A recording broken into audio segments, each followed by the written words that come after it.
Paul a délibérément suivi Jésus et a écrit aux croyants de Corinthe: « Suivez mon exemple, comme je suis l'exemple du Christ. » Luc a délibérément établi des parallèles pour décrire Paul comme un vrai disciple. Comme Jésus avant lui, Paul, lors de son 3e voyage, avait joint 12 disciples. Souffert le rejet de la synagogue, formé une équipe pour toucher les Juifs et les Grecs, expérimenter des miracles extraordinaires avec la propagation de la parole de Dieu et affronter une intense opposition et des menaces de mort. À la fin de ce voyage, il passa 3 mois d'hiver à Corinthe. Pendant ce temps, il écrivait aux croyants de Rome, déclarant avec courage: « C'est ainsi que j'ai annoncé pleinement la bonne nouvelle du Christ, en allant de tous côtés depuis Jérusalem jusqu'à la province d'Illyrie. » Ce n'est pas parce qu'il avait visité chaque endroit, mais en tant que leader d'un mouvement, il avait formé des équipes et les avait envoyés pour multiplier les disciples et implanter de nouvelles églises. Il écrivit qu'il avait l'intention de visiter Rome, sur la route d'Espagne, mais il devait d'abord rentrer à Jérusalem. C'était un voyage solitaire, un voyage long et plein d'émotions. Il y avait du danger à chaque étape.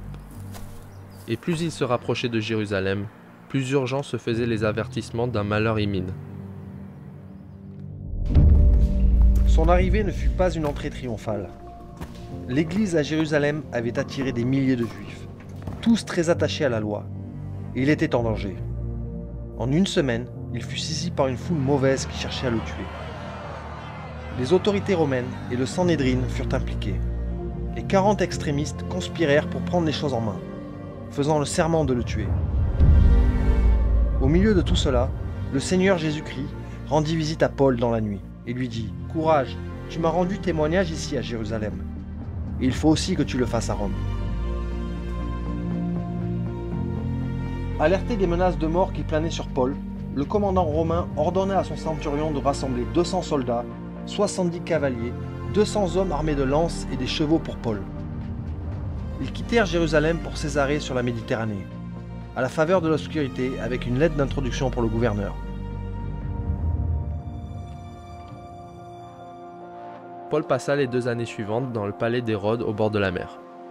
Césarée maritime avait été construite par Hérode le Grand comme le plus grand port sur la Méditerranée.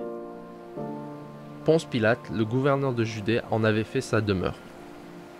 C'est dans cette cité que Philippe s'était installé, avec ses 4 filles qui prophétisaient. Pierre visita la maison de Corneille, dans la cité de Césarée.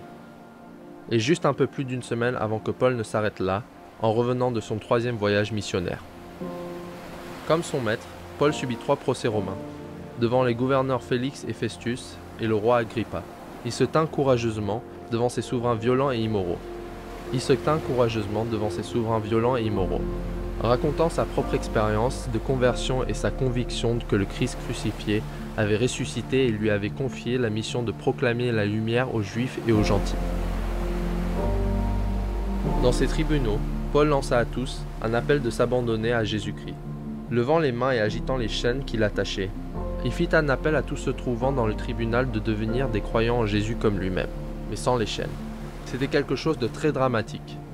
Le roi Agrippa reconnut que Paul n'avait rien fait qui requérait une punition ou la mort.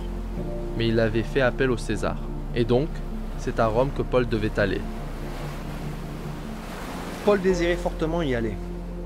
Et placé sous la responsabilité du centurion romain Julius, avec Luc et Aristarchus comme compagnons, voyageant possiblement avec ses esclaves, Paul embarqua sur un bateau sur la côte méditerranéenne.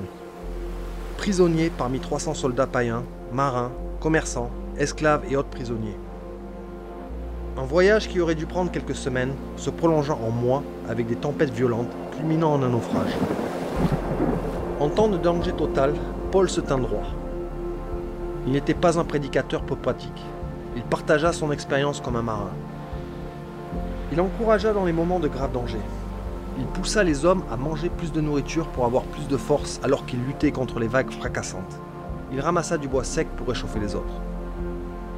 Dans un langage simple et commun, il leur parla de sa relation avec son Dieu. Il leur parla de la visite de l'ange de Dieu et de sa confiance en son Dieu. Il pria pour leur nourriture et les bénit alors qu'il posait les mains sur les malades. Les leaders de mouvement partagent leur foi avec entrain, dans toutes les circonstances. L'évangile est pour tous, il n'y a pas de situation trop toxique ou dangereuse pour empêcher la propagation de l'évangile de Jésus. Pas de gens trop durs ou trop rudes, sophistiqués ou importants qui n'aient besoin de Jésus. Paul saisissait chaque occasion pour témoigner pendant son long voyage à Rome.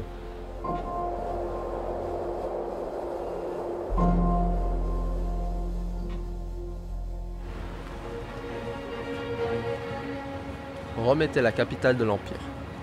C'était une fosse d'iniquité et de violence, plus tard décrite dans l'Apocalypse comme un monstre persécuteur. Si cette cité pouvait être touchée par l'Évangile, elle pourrait devenir un hub, une base, pour que les chrétiens puissent se propager dans l'Empire. Les croyants attendaient et marchaient avec lui le long de la voie appienne dans la cité. Il s'installa rapidement dans une chambre, un soldat avec lui, et était prêt à instaurer le prochain hub pour faire des disciples pour le royaume de Dieu. Alors que sans doute, il était épuisé du voyage qui portait des marques invalidantes de graves souffrances pour son Seigneur. Le 3e jour à Rome, il appela les chefs juifs dans sa chambre. Pendant 2 ans, probablement en 60-62 après Jésus-Christ, il accueillait quiconque passait, en partageant librement la bonne nouvelle du royaume de Dieu et du Seigneur Jésus-Christ.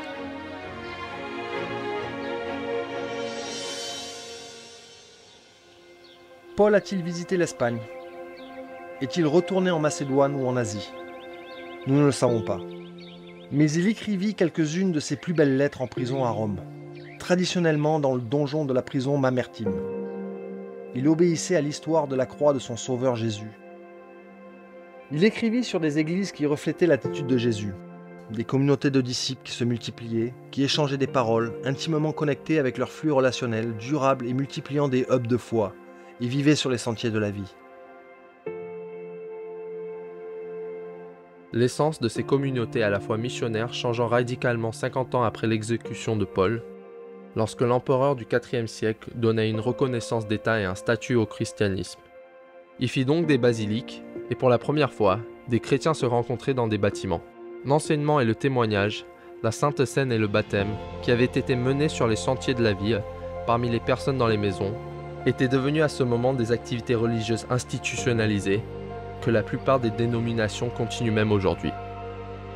À quoi ressemblerait-il aujourd'hui si nous suivions le Saint-Esprit et les méthodes de Jésus et des modèles d'Église du Nouveau Testament? Que pourriez-vous faire pour mettre en application les principes culturels alternatifs, contre-intuitifs pour faire des disciples, implanter des églises et construire des mouvements des actes? Quelle part pourriez-vous jouer en écrivant le chapitre suivant des Actes, le chapitre 29,